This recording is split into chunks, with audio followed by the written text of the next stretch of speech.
Quasi tutti noi conosciamo la storia dell'affondamento del Titanic. Conosciamo il film Colossal del 1997, che riuscì sicuramente a segnare una traccia indelebile nella storia del cinema.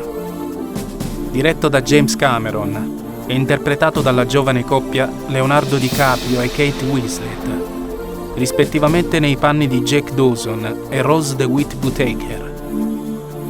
Un film che ha fatto emozionare e continua a far emozionare milioni di spettatori in tutto il mondo.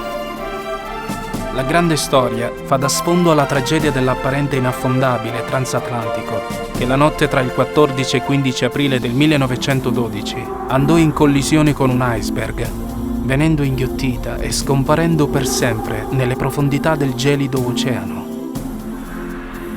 Durante il viaggio fino a quella tragica notte ci fu realmente questa incredibile storia d'amore? Sono esistiti realmente tutti questi personaggi che ci hanno fatto sognare? Come noi sappiamo, molti dei personaggi presenti nel film sono realmente esistiti e realmente saliti sul Titanic. Ufficiali, persone aristocratiche, artisti, camerieri, lavoratori e molti altri. Tutti rimanevano incantati di fronte al Titanic. Era considerata la nave dei sogni. E lo era davvero.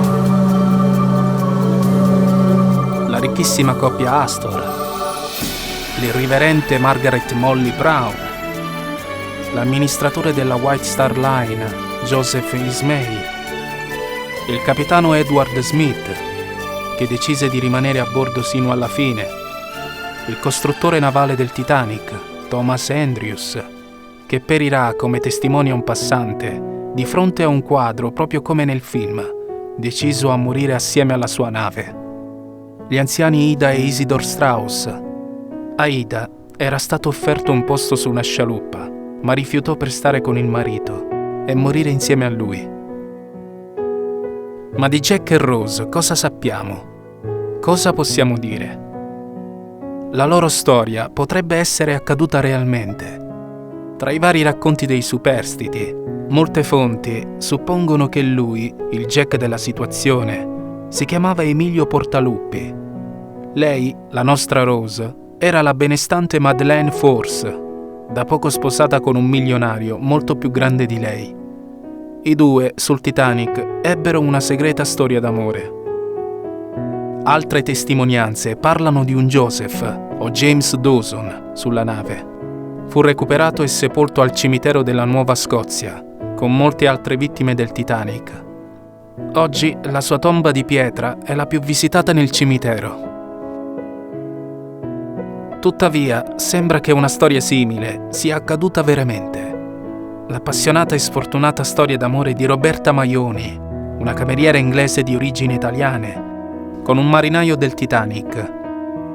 Durante la catastrofe, il giovane salva la ragazza, in tutti i modi in cui una persona può essere salvata, facendola salire su una scialuppa di salvataggio, dandole il suo salvagente e lasciandole il suo distintivo di riconoscimento della White Star come ricordo, prima di annegare. Roberta fu poi tratta in salvo dalla nave Carpathia e portata a New York. Più avanti scriverà una poesia su quel tragico amore e anche un articolo per i giornali dell'epoca, ma non rivelò mai il nome del marinaio con il quale visse quella breve e tragica passione. Sicuramente al bordo del Titanic ci saranno state centinaia di storie d'amore, centinaia di Jack e Rose, che hanno vissuto un amore sepolto per sempre.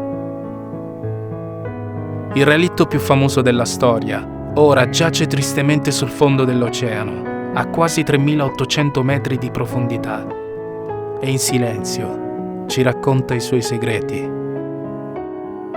Attraverso veicoli robotici sono state effettuate immersioni per osservare da vicino il gigantesco edificio marino e dalle esplorazioni sono stati recuperati centinaia di oggetti, cimeli, veri e propri tesori rimasti intatti nel tempo. Dopo un secolo, quel viaggio interrotto è un sogno ricorrente che si vuole a tutti i costi interpretare, ricordare e trasmettere alle future generazioni. Il pensiero più grande va ai 1500 passeggeri che hanno perso e dato la vita. Ogni storia che ha camminato in quei corridoi, passeggiato su quei ponti, cenato in quelle sale maestose, ballato su quelle stanze di terza classe, vive ancora lì, in fondo all'oceano. Il punto sta qui. I reali protagonisti erano tutte quelle persone che vissero quel viaggio intenso, un'avventura straordinaria di sola andata, che era destinata a diventare leggenda. La nave dei sogni, della speranza, della vita nuova, della tragedia, della rinascita. Un ricordo indelebile che vivrà per sempre dentro ognuno di noi.